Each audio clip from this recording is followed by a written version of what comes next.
Non. Alléluia. L'œuvre de Dieu est vraiment, vraiment surprenant. Il y a des choses que Dieu fait qui vraiment, à chaque fois, ça nous renouvelle. Et je prie que le Seigneur fasse beaucoup de choses dans votre vie pour que vous soyez à chaque fois renouvelés, que vous ayez une vie chrétienne renouvelée, que vous ayez des moments d'intenses rencontres, d'intenses émotions, d'intenses expériences avec le Saint-Esprit.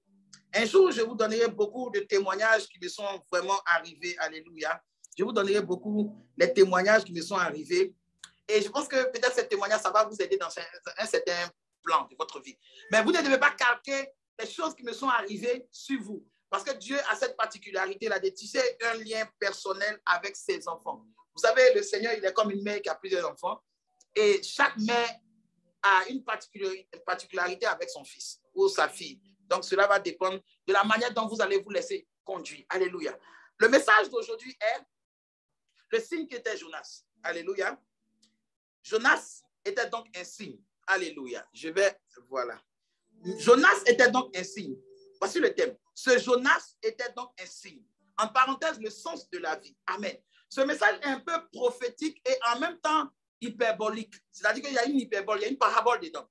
Il y a une parabole dedans parce que imaginez-vous que Jonas était un prophète. Vous allez voir ça plus tard dans les Écritures, dans le livre de Matthieu, le chapitre 12, tout ça là. Je vais essayer de mettre un peu un décor avant qu'on va se lancer dans le message à proprement parler. Jonas est l'un des prophètes de sa génération qui a beaucoup été négligé. Si vous regardez un peu de la manière qu'ils ont placé Jonas, vous allez voir que Jonas, dans la Bible anglaise surtout, vous allez voir ça dans la Bible anglaise. Dans la Bible anglaise, ils font un départagement.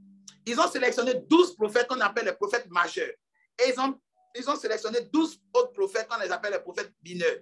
Donc, vous allez voir que dans le monde francophone ou bien anglophone, vous allez voir que telle personne dit « Je suis un prophète majeur, je suis un prophète majeur. » Ouais, parce que dans la Bible anglaise, là, il y a déjà, les vieilles Bibles anglaises, là, ils ont déjà fait cette distinction. Donc, ils ont déjà essayé de comparer un peu en fonction de la portée ou de l'impact qu'un ministère prophétique de un a créé, alors qu'en Dieu, tout le monde a de la valeur. Amen. J'ai posé des questions. Nous savons aujourd'hui, la plupart des personnes qui ont déjà entendu l'histoire de Jonas, la plus grande information de Jonas qu'ils ont, ce n'est pas sur le sens même véritable de sa vie. C'est le fait qu'il a fui la volonté de Dieu et ensuite, le fait qu'il a été avalé dans le poisson, par le poisson. Le reste, là, ils ne sont pas tellement informés dessus. C'est pourquoi le message d'aujourd'hui parle de ce qu'on appelle le sens de la vie. Ici, le sens de la vie de qui? Le sens de la vie d'un serviteur qui se met à la disposition de son Dieu. Quand quelqu'un commence à devenir serviteur de Jésus-Christ, quand quelqu'un commence à devenir serviteur du Seigneur, quand quelqu'un décide d'être un croyant pour obéir à la parole de Dieu, il doit savoir une chose. Il doit savoir qu'à partir du moment où son cœur a décidé d'obéir à Dieu, le Seigneur va entrer en action et commencer à changer le sens de sa vie. Beaucoup de personnes vous diront, Moïse, quand il est venu au monde, il a grandi au palais royal. Sûrement qu'il aurait pu patienter un peu et il allait devenir le futur pharaon. Il pouvait simplement ne pas tuer l'Égyptien et fomenter un coup d'État. Et peut-être que cela allait marcher. Mais quand il a accepté d'entrer dans un plan, quelqu'un me dira, mais quelle est la preuve qui prouve qu'il a accepté d'entrer dans un plan? Mais c'est simple. Qu'est-ce qu'on appelle l'appel? Qu'est-ce qu'on appelle l'appel? L'appel, c'est quoi? L'appel, c'est une circonstance de choses qui t'appellent ou bien qui changent la manière dont tu avais proclamé ta vie. Qu'est-ce qu'on appelle l'appel? L'appel, ce sont les informations qui viennent à ta connaissance et te font réaliser un plan de Dieu pour toi. Qu'est-ce qu'on appelle l'appel? L'appel, c'est une série d'événements dont tu n'as plus le contrôle et qui t'appellent maintenant à chercher à avoir le contrôle. Moïse n'était pas obligé de tuer l'Égyptien. Mais la Bible nous dit, lorsque Moïse a eu 40 ans, il a eu le désir d'aller voir ses frères, qui lui a dit que les enfants d'Israël étaient ses frères. C'est la même personne qui va aussi être l'objet de ce que nous allons dire. Vous savez, le plan de Dieu n'a jamais changé. Que vous voyez dans l'Ancien Testament jusqu'au Nouveau Testament, Dieu a l'habitude de répéter ses plans. Dieu a l'habitude de faire des choses à répétition dans vos vies. C'est pourquoi lorsque vous n'arrivez pas à saisir l'appel de votre vie, c'est parce que tout simplement, vous n'arrivez même pas à saisir l'appel qui est dans vous-même, vos vies. Les choses qui se répètent dans vos vies, avant de discerner le langage de Dieu derrière une chose, il faut être capable toi-même d'analyser la chose qui t'arrive. La Bible dit, ayant appris qu'il a eu ses frères et ses soeurs, il a eu le désir d'aller les voir. Et vous savez que c'est le même désir qui va pousser Christ à quitter le siège de gloire dans le ciel pour venir aussi sauver les enfants de Dieu au travers d'abord du peuple d'Israël et ensuite de l'humanité. Souvent, le désir peut être à l'origine d'un appel. Regardez un peu Saül. Saül aussi, il a eu le désir de chercher les ânesses de son père et ensuite il a rencontré l'appel qui faisait de lui un roi.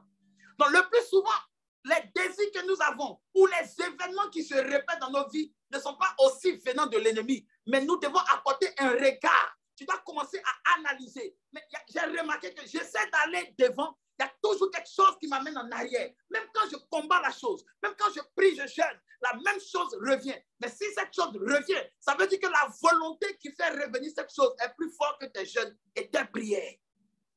Maintenant, qu'est-ce qui peut être plus fort que quelque chose que Dieu lui-même t'a donné l'autorité, si ce n'est que Dieu lui-même? Regardez un peu pour Jonas. La Bible dit que Dieu dit à Jonas, va à Ninive et va prêcher la parole. Et Jonas va aller à Tarsis. Et Jonas va aller à Tarsis, il pouvait passer par la terre. Mais Jonas va passer par le bateau. Et arrivé au milieu du voyage, Jonas va aller dormir. Et lorsque Jonas va dormir, le bateau, la mer, la Bible dit que Dieu lui-même vient et puis souffle le vent sur la mer. C'est cette partie que je vais appuyer une pause. Parce que cette partie me rappelle étrangement le même scénario qui s'est passé dans le Nouveau Testament quand Jésus, après avoir fini de prêcher sur quelque chose, il dit à ses disciples, allons de l'autre côté. Il dit à ses disciples, allons de l'autre côté. Et cette partie-là, pourquoi je veux parler de ça? Parce qu'il y a eu une telle cacophonie sur ce message. Il y a eu une telle dénonciation de ce message. Il y a eu une telle maltraitance sur ce message que vraiment que le Seigneur nous aide. Écoutez bien. Lorsque la tempête s'est levée, le vent fort a commencé à souffler jusqu'à l'eau tomber dans la barque. Des personnes ont dit, mais vous savez, la tempête ici représente les œuvres des démons qui viennent secouer le bateau. Le bateau, c'est votre vie. Bien aimé, si vous ne lisez pas la Bible, que vous ne comprenez pas que Dieu parle, vous pouvez accepter ce genre de révélation. Mais si vous lisez la Bible, vous allez lire dans le livre de Psaume, je crois le Psaume 107 qui dit que Dieu fait du vent ses messagers et que Dieu fait des flammes de feu ses serviteurs. Et à la mesure où, de la manière que vous commencez à comprendre que Dieu utilise souvent le vent comme messager, ça veut dire que le vent peut être porteur d'un message. Ici, dans l'histoire de Jonas, la Bible dit que Dieu lui-même vient souffler le vent sur la mer. Et c'est ce vent fort-là qui va souffler et mettre le bateau en danger. Maintenant, si vous savez que la Bible dit que le vent aussi est un messager, qu'est-ce qui caractérise un messager? C'est son message. Quel était le message qui se trouvait dans ce vent-là et qui avait secoué le bateau et qui avait amené Jonas? Lui, il dort tranquillement pendant que tout le monde est en train de crier. Vous allez voir ça lorsqu'on va prendre le livre de Jonas. On va prendre le livre de Jonas. On va prendre le livre de Jonas. Je crois que c'est Jonas le chapitre 1. On va prendre le Jonas le chapitre 1. Rapidement, on va prendre Jonas le chapitre 1. Je reçois un appel. Wow. Je ne peux pas décrocher. On va prendre le livre de Jonas le chapitre 1. Jonas le chapitre 1. Jonas le chapitre 1. Oh là là, oh là là. Jonas le chapitre 1. Jonas le chapitre 1. Voilà. Regardez un peu. Jonas le chapitre 1, à partir du verset 4. Regardez bien. Mais l'Éternel fit souffler sur la mer un vent impétueux, et il s'éleva sur la mer une grande tempête. Le navire menaçait de faire naufrage. Allons-y. Verset 5. Les mariniers eurent peur. Ils imploraient chacun leur Dieu et ils jetaient dans la mer des objets qui étaient... Bon, ils ont essayé de rendre le navire plus léger. Jonas, lui, il voit que le vent et la mer sont en train de s'agiter. Le bateau va périr. Qu'est-ce qu'il fait? C'est maintenant que monsieur va dormir. Pourquoi? La différence entre un fils de Dieu, un serviteur de Dieu qui a la révélation de la parole, et celui qui est profane, il croit mais il est profane, cette personne-là, derrière chaque mouvement, il interprète d'une manière. Et celui qui est spirituel, qui discerne la volonté de Dieu, il a aussi son interprétation. Regardez un peu ici. Les mariniers, tous ceux qui étaient dans le bateau, chacun va commencer à balbutier, chacun va commencer à avoir peur, chacun va chercher à trouver des solutions. alléger le bateau, pour rendre le bateau plus léger. Cela représente les personnes lorsqu'ils sont menacés de malheur. C'est là qu'ils commencent maintenant à enlever certains fardeaux de leur vie. Ils commencent à enlever certains péchés. Non, ça là, j'ai arrêté de chercher femme. Bon, je vais commencer à me consacrer. Vous voyez, c'est des personnes qui réagissent comme ça. Une fois que le malheur arrive, une fois qu'ils font un faux songe, ils se lèvent, ils commencent à prier, ils commencent à rentrer en jeûne. Mais qu'est-ce que Jonas lui a fait? Jonas dit, c'est le moyen pour moi-même d'aller dormir. Pourquoi? Pourquoi? Vous allez comprendre. Il a su que derrière ce vent se cachait un message. Il connaissait le message qui est derrière le vent. Mais vous allez voir, allons, on ne va pas durer, allons-y.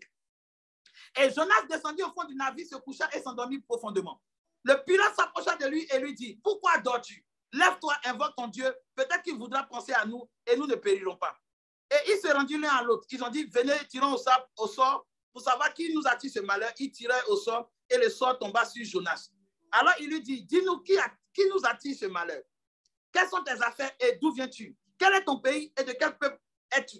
Il a répondu, je suis hébreu, je crains l'Éternel, le Dieu des cieux qui a fait le ciel et la terre. Ces hommes eurent une grande frayeur et ils lui dirent, pourquoi as-tu fait cela? Car ces hommes savaient qu'ils fuyaient loin de la face de l'Éternel parce qu'il le leur avait déclaré. Maintenant, allons un peu dans le message de la révélation. Cette révélation ici parle de ce Jonas était donc un signe.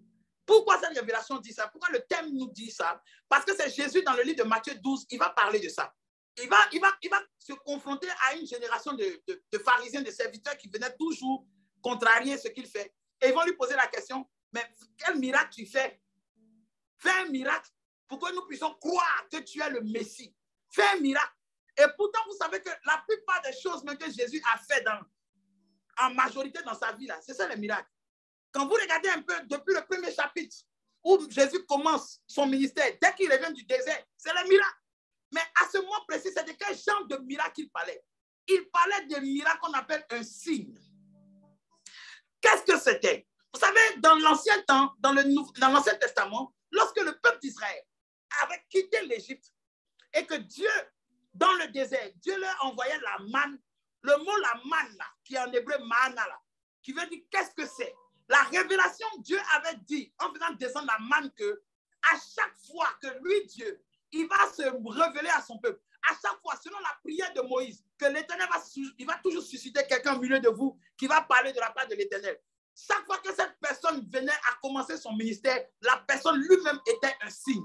La personne, aussi prophète qu'il soit, il était scellé à travers le message par sa vie. C'est-à-dire que la vie qu'il allait mener là, c'est ça qui allait devenir le message qu'il allait annoncer. Quand vous regardez un peu Moïse est né israélite, mais il allait se cacher dans la maison de Pharaon. Vous êtes d'accord avec moi? Alors vous allez voir, quand Jésus va venir au monde, Jésus aussi est né en Israël, mais il allait se cacher où? En Égypte pour fuir la colère du roi, qui était à l'époque le roi Hérode. Vous comprenez?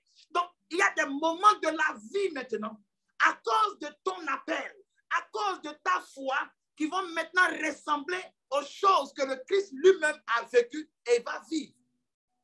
Rappelez-vous, le message disait quoi? Le message dit, le monde attend avec un ardent désir quoi? La révélation ou la manifestation des fils de Dieu.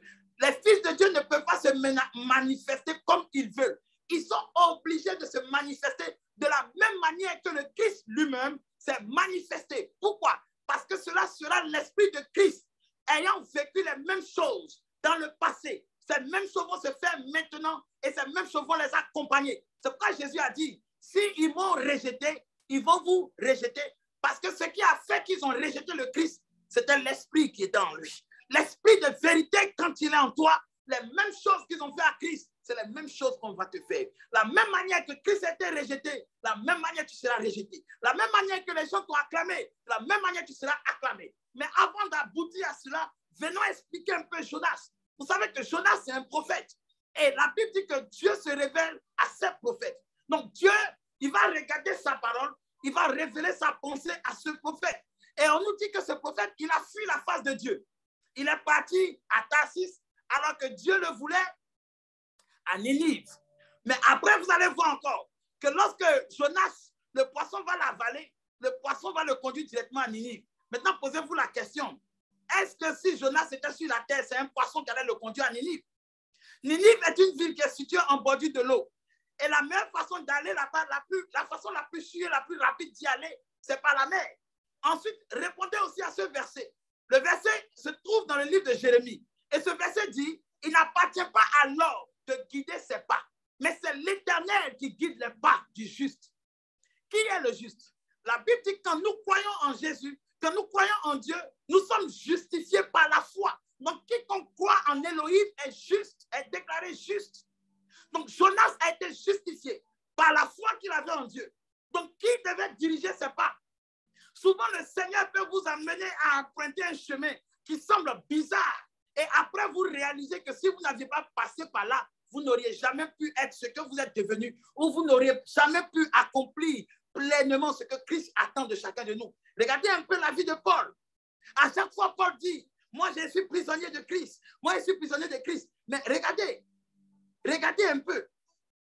Quand Paul dit qu'il est prisonnier de Christ, on peut dire, il veut parler de sa passion. Oui, c'est vrai.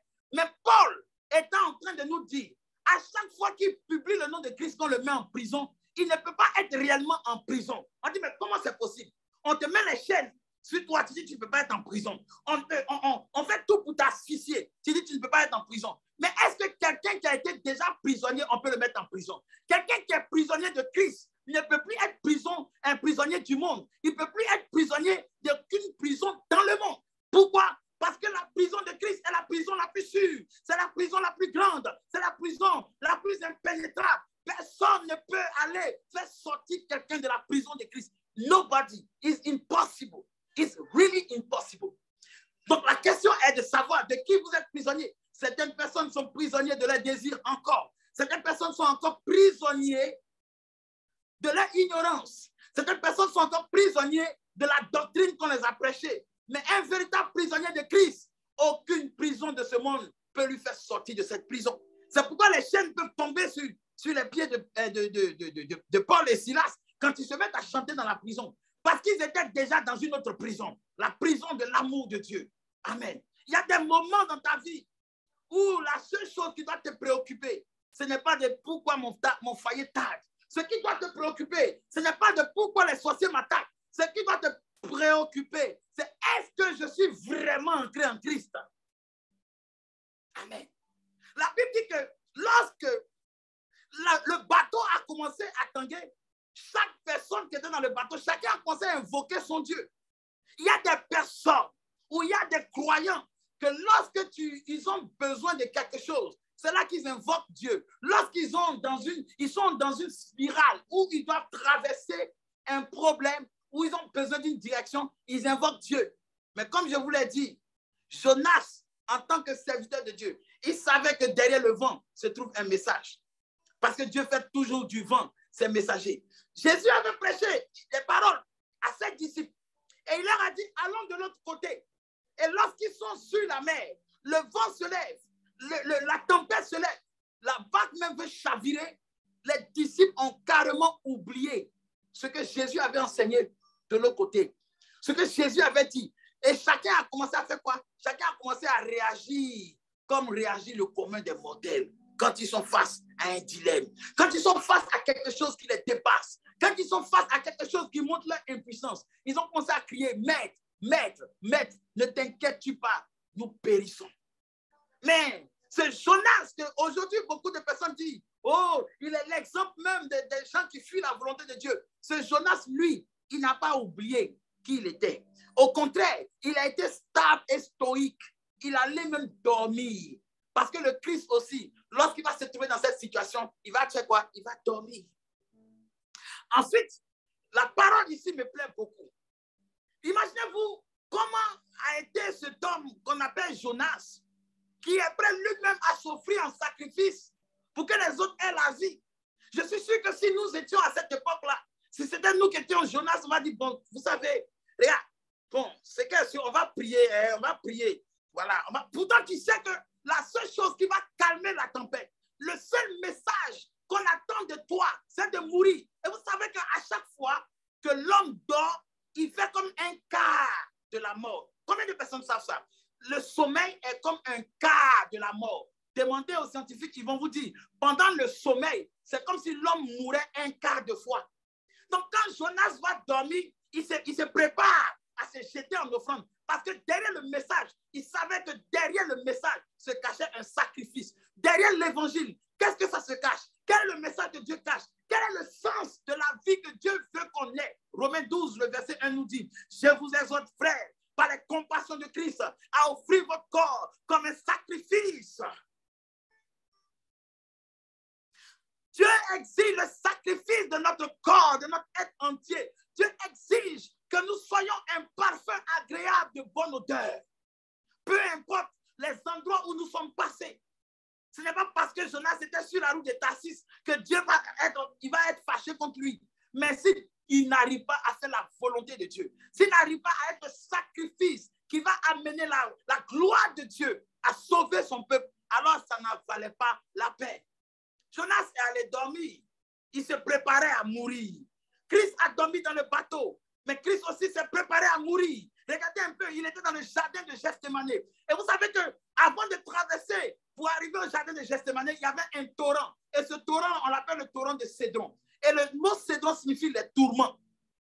Et il va dans un jardin pour aller se reposer. Il avait l'habitude de se reposer. Et c'est dans le lieu où il se repose qu'il s'est préparé pour aller affronter la mort sur la croix. Beaucoup de personnes aujourd'hui, si on veut regarder un peu les choses qui nous lient à la vie terrestre, bien aimé, il y a trop de choses qui nous embrouillent et qui nous empêchent de fixer nos yeux sur le plus utile de notre vie.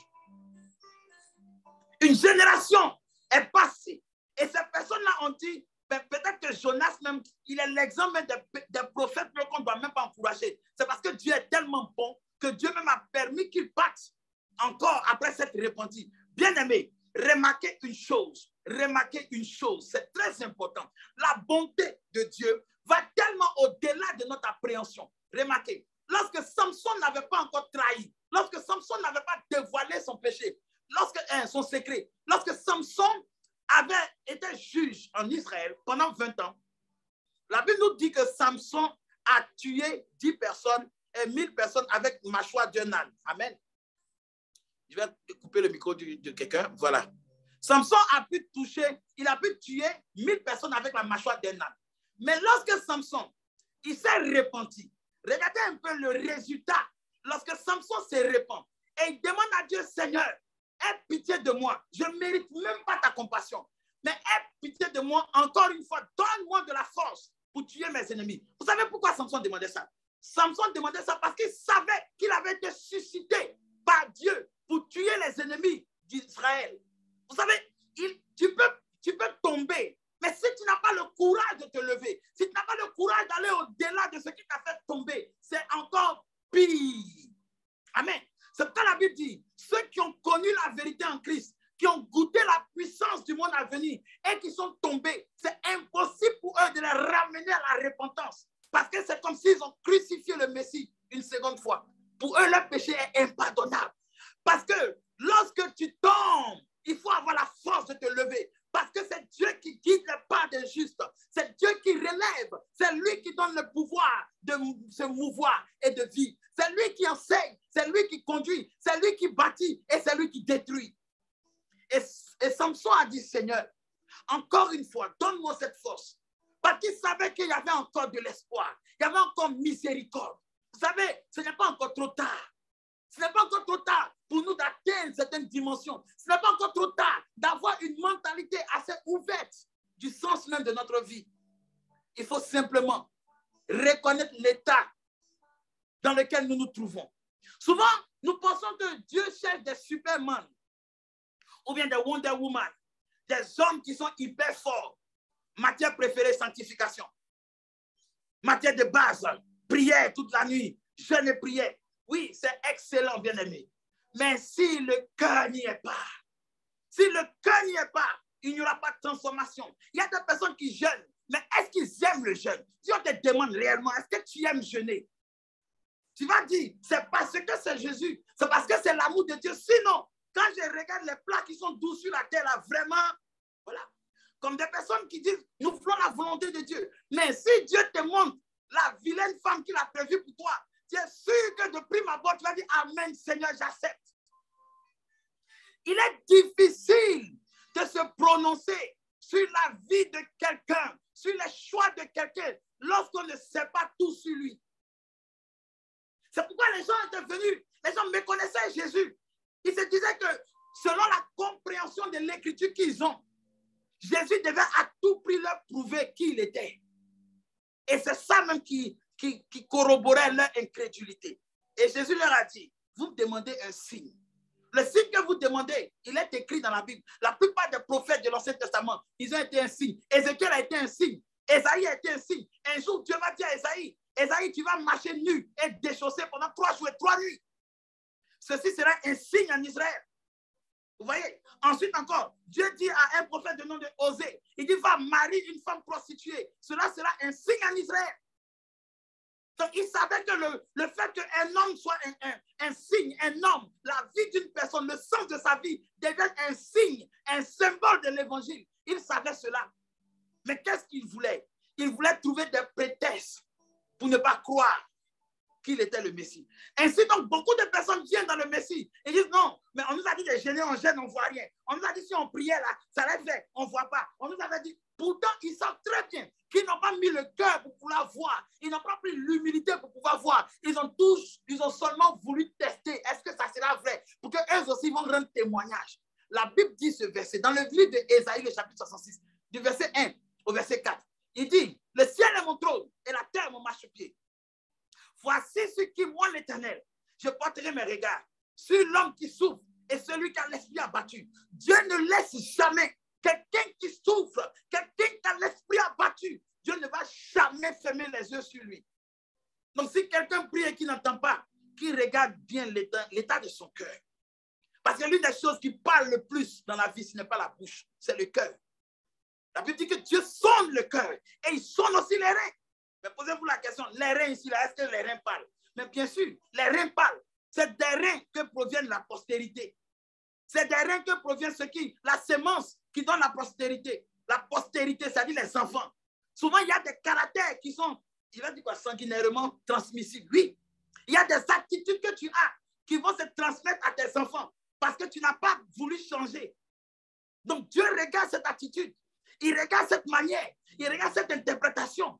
Regardez comment la vie de Jonas a été calquée sur le Seigneur, malgré qu'il a fui la présence de Dieu. Il a fui la direction de Dieu. Si Dieu est capable de se glorifier lorsque quelqu'un a entamé un mauvais départ, lorsque quelqu'un a fui sa présence, lorsque quelqu'un a refusé d'aller premièrement là où Dieu le voulait, mais Dieu a pu se glorifier. Malgré les caractères de Jonas, Dieu a pu se glorifier. Pourquoi Dieu ne pourra-t-il pas se glorifier dans ta vie, malgré la faiblesse de ta chair, malgré ton incapacité à oublier le mal qu'on te fait, malgré toutes les choses mauvaises dont tu es au courant aujourd'hui? Bien-aimé, bien-aimé, il faut faire confiance en Dieu et il faut faire confiance aussi à l'amour qu'il a mis en toi. L'amour croit tout, l'amour transforme tout, l'amour est fidèle, l'amour pardonne. C'est pourquoi tu ne dois jamais te laisser décourager. Tu dois savoir que le sens véritable de ta vie est de faire de ta vie une vie d'adoration. Une vie que lorsque les gens écouteront cette vie, les gens saisiront une seule et unique chose. Cette personne aimait le Seigneur plus que tout.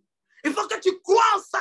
Il faut que cela devienne ta vocation, ton leitmotiv. Il faut que tu saches que le Seigneur a tant aimé le monde qu'il a fait lui-même de sa vie une vie de sacrifice. Et c'est de la même manière, quand on regardera les aspects de ta vie, quand on regardera les détours même de ton chemin, on dira que tous les contours et les détours de ta vie ont montré que le Christ est vraiment le Christ. Le Jésus est vraiment le Christ. La vie que tu as vécue est la vie que lui-même il a vécue. Les mêmes choses que Jonas a faites. 3 jours, 3 nuits dans le ventre du poisson. La Bible dit 3 jours et 3 nuits. Le Christ est descendu dans les lieux les plus reculés des enfers et il a libéré les hommes par l'éclat de son évangile, par l'éclat de sa beauté, par l'éclat de sa parole. Il leur a dit cette phrase dans le livre de Matthieu 12. Il leur a dit, il ne vous sera donné, vous, méchante génération.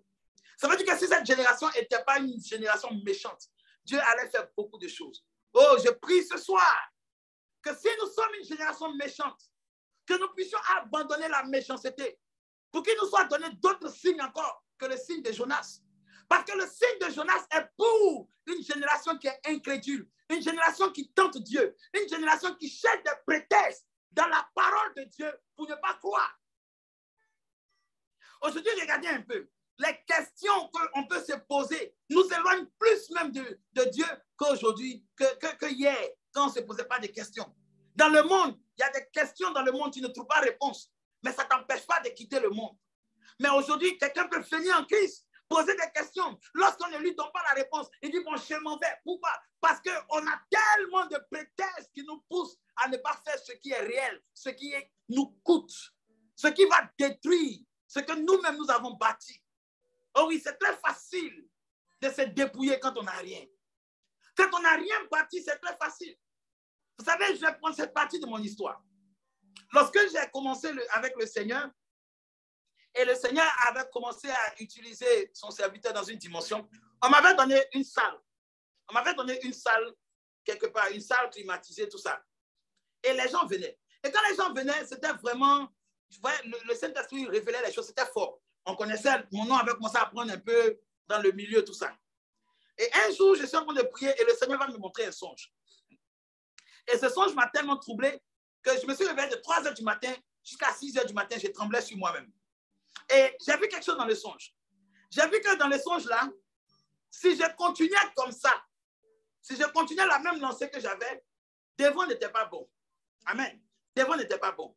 Pourtant, à l'époque, les gens venaient. Et la plupart des gens qui avaient commencé à venir, c'était les stars. Il y avait des femmes de stars qui commençaient à venir. Il y avait des chanteuses à l'époque, des chanteuses de mon pays qui sont connues. Ils ont commencé à me visiter, ils ont commencé à vraiment venir. D'autres m'ont commencé à me dire non, ils ont des parents qui sont dans tel point, tel endroit. Donc, ça va commencer à prendre une certaine ampleur. Et c'était dans un quartier assez huppé. Hein, on appelle ça la Riviera. Encore une fois, on appelle ça la Riviera. C'est ça la Riviera 3. Et donc, les gens avaient commencé à venir. Les gens avaient commencé à venir. Et le songe me montrait que si je continuais dans cette lancée-là, devant n'était pas bon. Et je me suis posé la question, mais ça sert à quoi de bien commencer pour mal finir? Vous voyez? Ça sert à quoi de se presser sur quelque chose que même si Dieu est avec toi, devant est incertain? Vous voyez? Donc, j'ai demandé à Dieu, mais qu'est-ce qu'il faut faire? Est-ce que je dois renoncer ou bien je dois continuer? Alors, Dieu m'avait automatiquement abandonné tout ce que j'avais bâti. Et je suis reparti à zéro. J'ai dû même repartir même vers un homme de Dieu pour apprendre à servir Dieu autrement parce que j'avais peut-être la puissance, j'avais peut-être la révélation, mais il me manquait l'enseignement. Il me manquait l'enseignement. Parce que chaque chose dans la vie, ça va déterminer ta manière de vivre, reflète l'enseignement que tu reçois.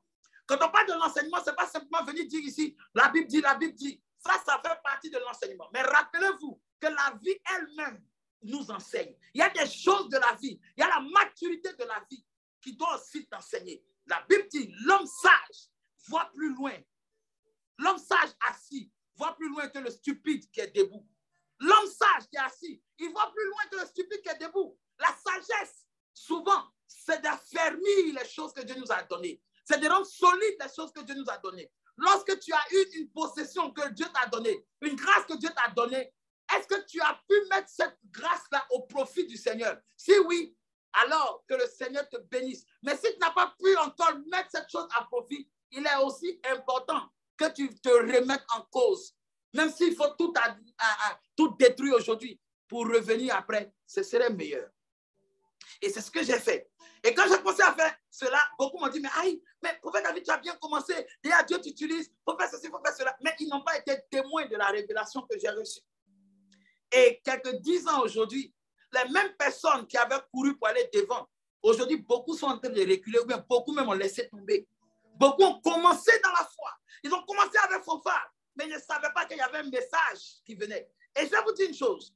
Vous savez qu'en tant qu'humains, nous les hommes, lorsque nous mettons un produit, on veut mettre un produit, je veux dire par exemple, quelqu'un veut construire, il a conçu sa voiture et il veut mettre sa voiture en vente. Ou bien il veut vendre un produit, il va d'abord tester le produit. Il va tester le produit, n'est-ce pas? Imaginez un peu, le vent dans un bateau. Quand le vent vient souffler sur la voile d'un bateau, c'est le vent qui permet à ce que le bateau puisse avancer. On est d'accord? Amen. Donc, normalement, il y a des vents. Aussi fort que ça soit, si ça nous aide à avancer, alléluia. Mais lorsque c'est des vents contraires, là, c'est un problème.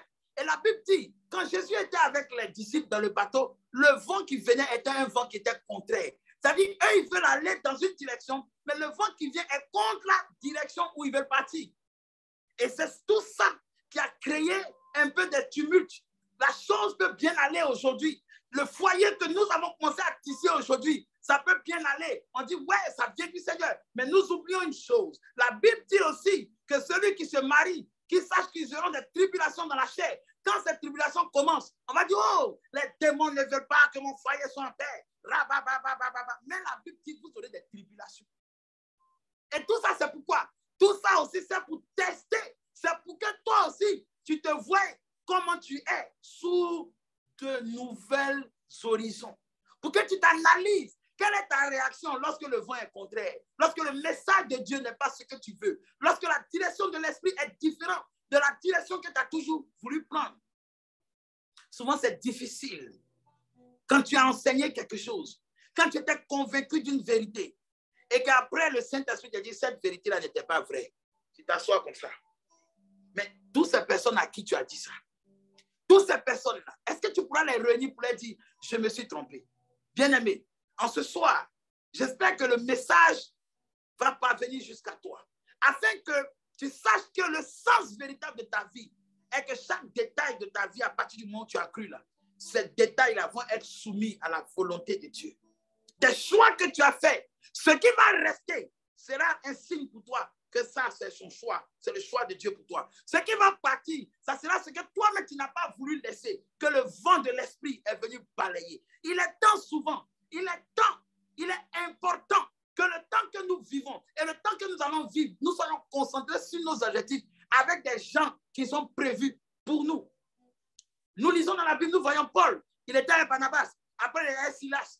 Souvent, tu n'as besoin que d'un compagnon. Souvent, tu n'as besoin d'une seule personne ou d'une poignée de personnes. Mais comme tu t'es habitué à une multitude, tu t'es habitué que ce qui vient de Dieu doit susciter la foule. Alors, quand tu n'es pas entouré, tu n'es pas manifeste. Ce message vient pour te dire que le sens véritable d'une vie, de la vie d'un croyant, c'est que sa vie devient un signe. Et le prophète Jonas, regardez sa vie. Même lorsqu'il va arriver à Ninive, quand il va prêcher, Jésus va dire dans Matthieu 12 qu'à la prédication de Jonas, la ville s'est répandue. Est-ce que quand le Christ a suscité des serviteurs, il les a envoyés dans des régions et qu'ils ont prêché le Christ, la ville de Samarie n'a-t-elle pas été convertie? Si, il y a eu des conversions. Mais après, dans cette conversion, il y a eu de la mauvaise graine. La chose la plus importante, ce n'est pas tant les déboires qui t'arrivent, mais ce que tu retiens des déboires qui t'arrivent. Car souvent, même le malheur que tu vis peut conseiller quelqu'un, peut éviter que quelqu'un ne sombre. Et c'est ce qui s'est passé avec Samson. Quand nous regardons Samson, et Samson a demandé la force à Dieu. Et quand Dieu lui a donné cette force-là, il a tué 3000 hommes.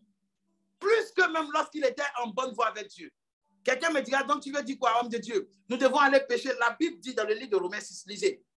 Lisez Romains 6, lisez, vous allez voir.